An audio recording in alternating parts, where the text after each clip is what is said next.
welcome guys! Nandito nga pala kami sa The Farm at San Benito.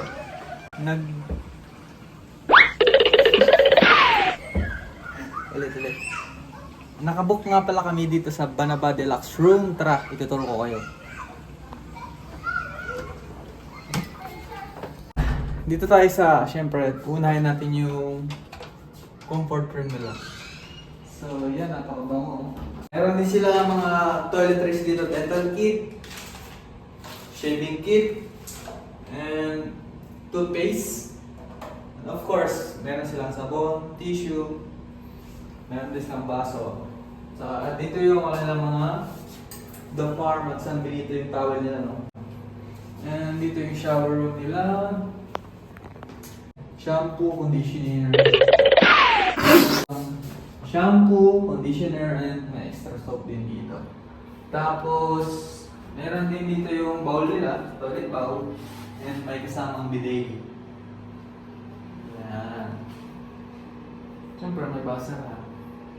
And dito naman tayo, mayroon sila cabinet. So, buksan muna natin itong pinakauna. So, sa pinakauna, meron silang bolt.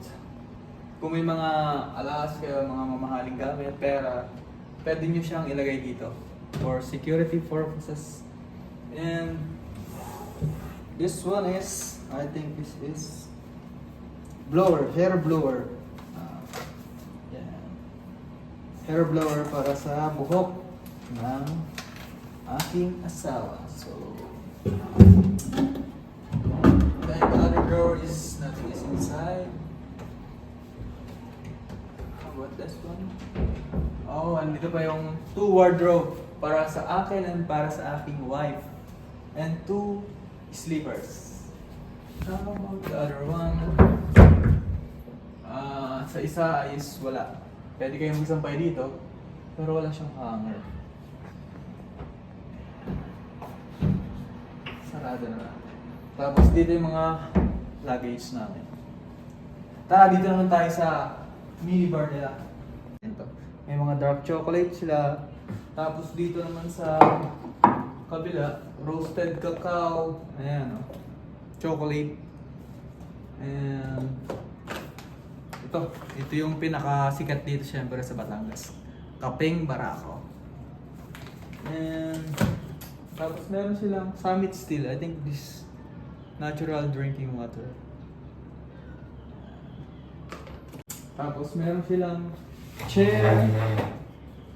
Kung mayroon kang gagawin, yan.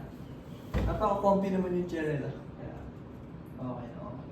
May light. So, may light nila. Wow! Sakit sa mata. And, siyempre, meron silang tubig para sa amin. 2 glasses and 2 liters of water. And tea. And there's a pot water here. And next, the most exciting part is king bed nila. Ayan. So, try natin. Uy, napaka-soft naman. 4 pillows. King size. Laki. And meron pa silang ceiling fan na ganda naman nilang headboard. Ayan. King bed nila, king bed. So, meron silang lounge.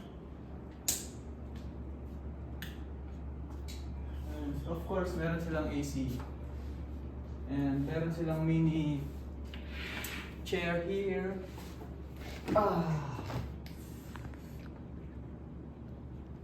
Siyempre, pang-relax mo ito habang nagpapahinga kayo. Yan. Pagod sa biyahe. Kunwari, yan. And siyempre, itong Banaba Deluxe Room namin.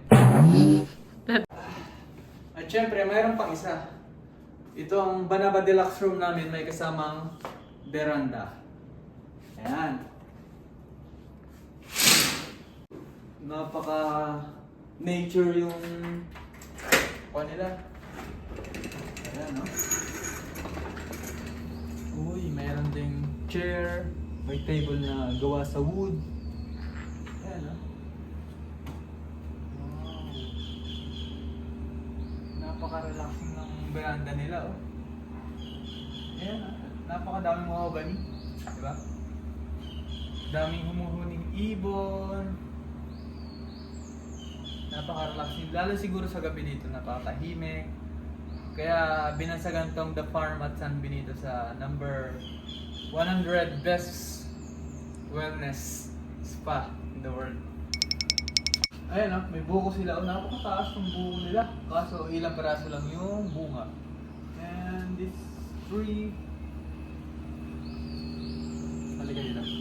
Napakita ko sa'yo. Talagang di nila pinutol yung puno kasi look, talagang ginawa nila ng ayan from down, ginawa nila ng butas para hindi maputol yung puno. Napakagaling. Pine-preserve nila yung nature. Amazing! Ayan. Ayan, yan yung pinakang veranda namin. Yan yung view ng veranda namin. So, napaka magaling. So, ito yung room namin. Banaba Deluxe Room ng San Benito Farm. So, yun. This is it. The farm at San Benito.